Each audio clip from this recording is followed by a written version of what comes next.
Hello and welcome back to Webcast News. I'm your host as always, James Etheridge, and in today's video, a report showing thousands of dangerous animals being kept in the UK, a new health report suggesting we should eat more fat, and a lesbian couple receiving a payment from police because they were arrested for showing affection. But firstly, let's get into the top story for today. And that top story is an update on flight MS804, the EgyptAir flight that sadly crashed late Wednesday night, early Thursday morning of last week.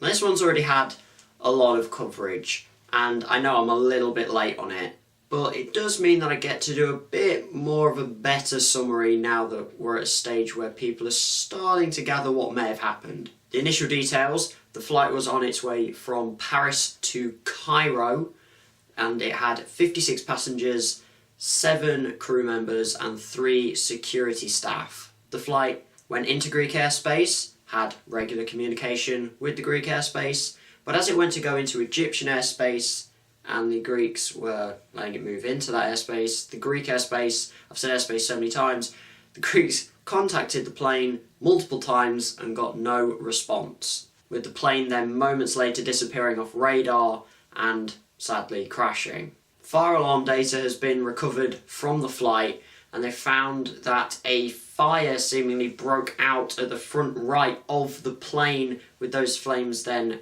quickly spreading along the plane, which seems to be the reason for the crash. And obviously with that data, it's been linked to a possible terrorist attack. And debris from the plane was actually found around a day after the crash happened and was found by Egyptian military. But now the latest piece of news to come out on this story is an ominous message that was actually discovered on the underside of the plane 2 years ago.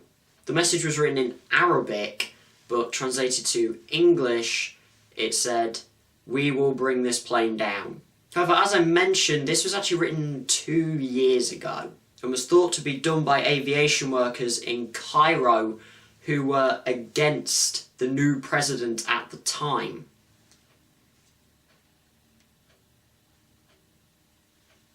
That president being Abdel Fattah al-Sisi, who is still in power now.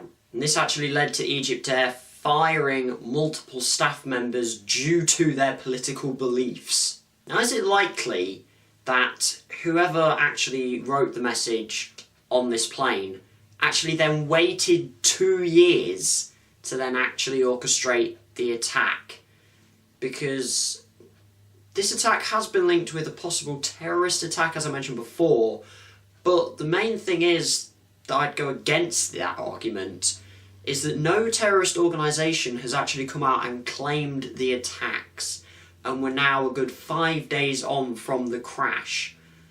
And normally, if a terrorist organisation has caused something like this, they'll come out within the day saying that this was them that did it. So could it be a perceived revenge attack from a former worker for EgyptAir who had these different political beliefs that got them fired? I think it's quite possible. And with that theory of mine, which might be completely wrong, put out there, I want to know what you as a viewer think on this news story as well.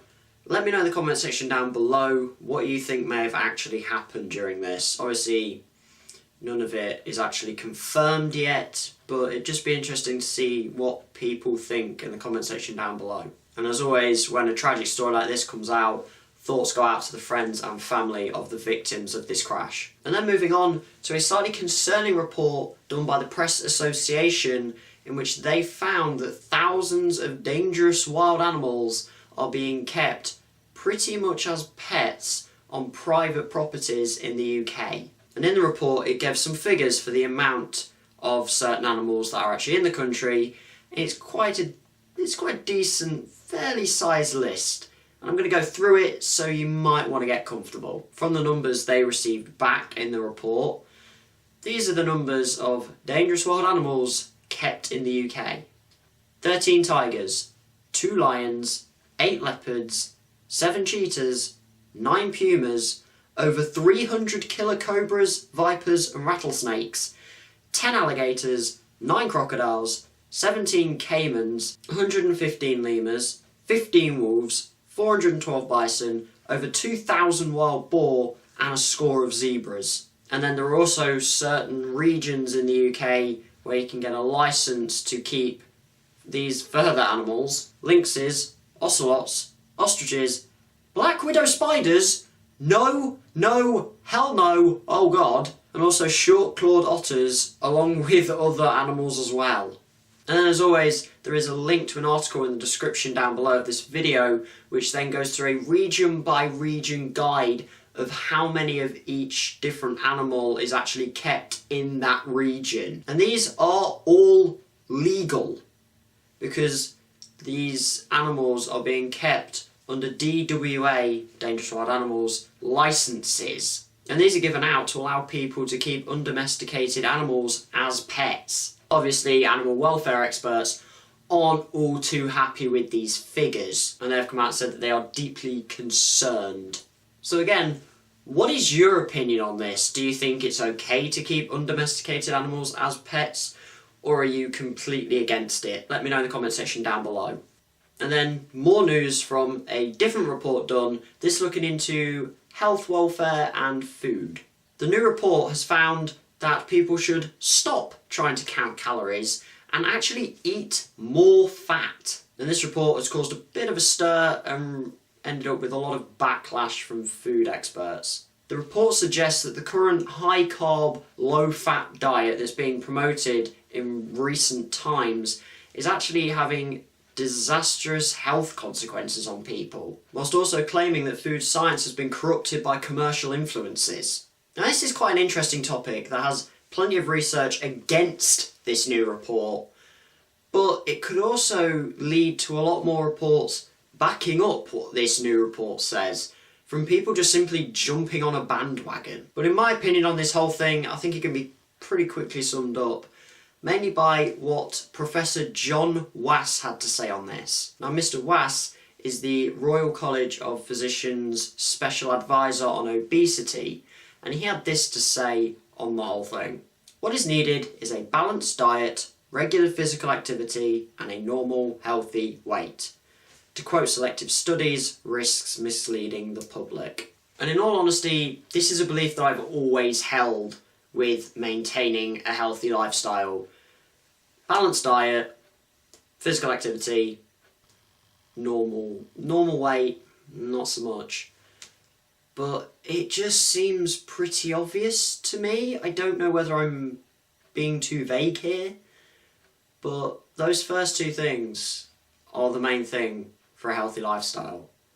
But again, let me know what you think in the comment section down below on that. And then for the final news story of the day, where police in Hawaii have agreed a £50,000 payout to a lesbian couple who were arrested for showing affection in public. Now, Courtney Wilson and Taylor Guerrero were out doing a regular food shop, and as any couple in love do, they were showing affection to each other, holding hands, occasionally hugging and occasionally kissing. This, however, wasn't okay with Officer Bobby Harrison, who was actually doing a shop. He was seemingly off duty shopping, but he was in his police uniform at the time. He spotted the pair and told them to stop it and take it somewhere else. They obeyed him and then carried on with their shopping, but then he saw them again being affectionate to each other. One, is he stalking them? Two, what the heck is affectionate? That could be anything, really. And he then threatened to throw them out of the store. It then gets to the checkout, where Officer Harrison grabbed Miss Wilson by the wrist, apparently bumped his belly against her. I don't know why that's a big thing. I guess it's the physical contact that they're getting at here. To which Miss Wilson then tried to dial 911, with Officer Harrison then telling the couple, "You don't know the difference between a motel and a grocery store." If this is what Officer Harrison believes goes down at a motel, somebody needs to give him a bit of information. That's not all that happens at a motel, mate. This then led to a scuffle between the couple and the officer, to which Officer Harrison then arrested the couple, and they spent 3 days in jail for felony of a police officer. with the charges then being dismissed. Honolulu Police Department then opened an internal investigation to which they found Officer Harrison not guilty of doing anything wrong. However, Harrison then retired. And this £55,000 payment hasn't yet been made to the couple. There's a settlement on July 6th to actually then give the payment out.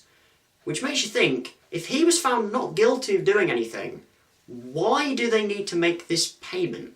Because apparently he's done nothing wrong, yet they're still paying them. Is it because they found that they didn't do anything wrong either, so they're compensating them for the 3 days in jail?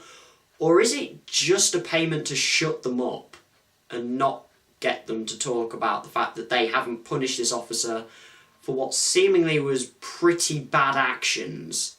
As with all the stories I've spoken about earlier, make sure you leave your comments in the comment section down below on what you think about this story as well. I will read the comments if you do leave them, because, I mean, I'm not exactly going to get a load of comments, am I? So, it won't take long to read, and I will respond to them as well. And as always, that is it for today's video. If you have enjoyed it, make sure you hit the like and subscribe buttons. You can also check out this channel on social media. I have a Twitter page and a Facebook page, which will be possibly here or maybe here. I don't actually know which way I tend to put it, but I'll put it somewhere. It'll be on the screen. And as always, thanks for watching.